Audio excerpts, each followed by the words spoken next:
Gracias por estar en sintonía de Argumentos. Seguimos conversando con Tomás Socias, analista político, económico. Hacemos una revisión de los acontecimientos, cómo influyen en Venezuela, el panorama geopolítico en América Latina, y también se aproximan las elecciones de medio término en Estados Unidos. Pero antes de seguir avanzando y que el señor Tomás Socias nos dé más datos de su informe y la información que le viene llegando, que en otras oportunidades lo hemos tenido en este espacio y hemos venido confirmando parte de las declaraciones que él viene recibiendo o las informaciones que le vienen llegando de primera mano, vamos a revisar una nota de cómo Luis Ignacio Lula da Silva regresa al poder nuevamente en Brasil. Recuerdan ustedes que él pasó un impeachment, un juicio político por corrupción, en Brasil, lo que le impidió que participara en el evento presidencial anterior.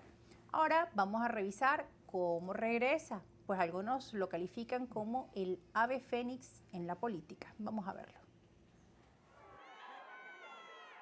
Un ave fénix que vuelve por la puerta grande al poder en Brasil. Luis Ignacio Lula da Silva, ícono de la izquierda, había sido enterrado políticamente por muchos cuando fue encarcelado por corrupción. Pero el exmandatario de 77 años resucitó en la política tras la anulación de su condena por la Corte Suprema y volverá a la presidencia de Brasil tras vencer a su archirrival Jair Bolsonaro en segunda vuelta. Para su tercer mandato parte con la promesa de volver a aquellos días de progreso, cuando permitió que millones de personas salieran de la pobreza.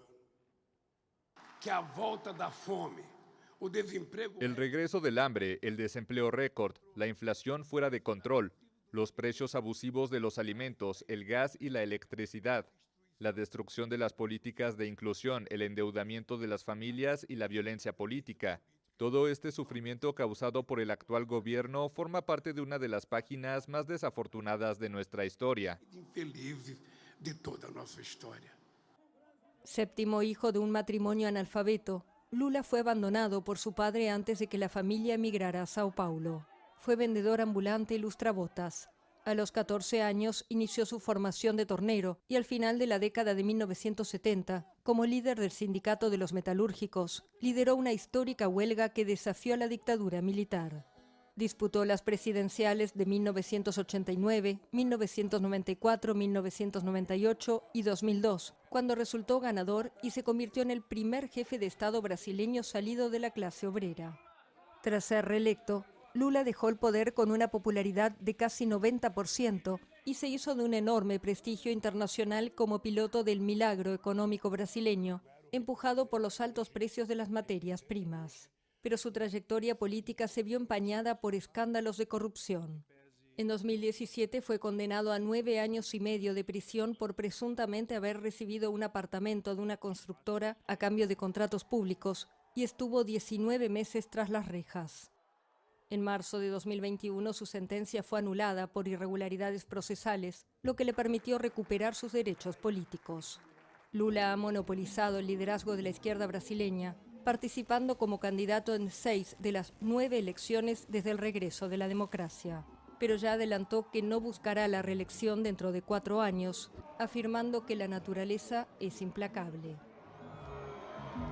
Bueno, y teníamos un perfil del candidato ganador en estos comicios de Brasil en la segunda vuelta, Luis Ignacio Lula da Silva, y hacíamos un recuento de parte de su trayectoria política, también el escándalo de corrupción que sacudió Brasil, por el cual además fue llevado a un juicio, estuvo detenido, vuelve a las calles y ahora resulta vencedor en estos comicios frente a un presidente saliente, Jair Bolsonaro. ¿Cómo leer además estos resultados, ¿no?, para Brasil? Sí.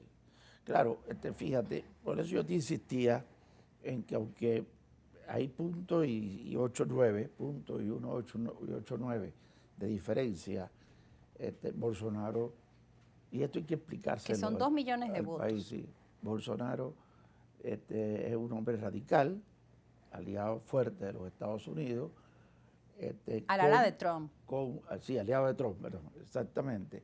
Y con fuerte fortaleza detrás de religiones, evangélicas sobre todo, que se mueven mucho en Brasil. Por eso es la magnitud del voto hacia él aún, a pesar de su radicalidad.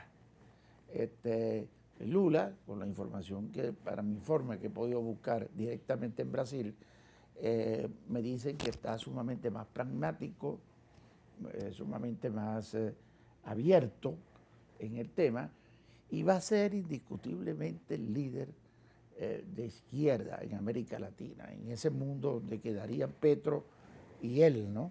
Y Chile, y Boric en Chile. Pero fíjate, hay una nueva izquierda con Lula en América Latina. Nos hablaba de la izquierda pragmática. ¿Qué significa?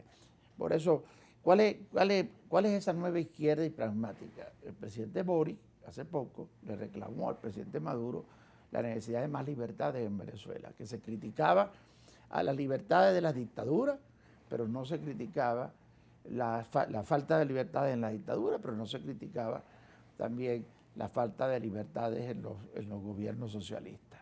Así que esto lleva a Lula a moverse con dos apoyos, que Petro hacia un lado y hacia el otro con Boric.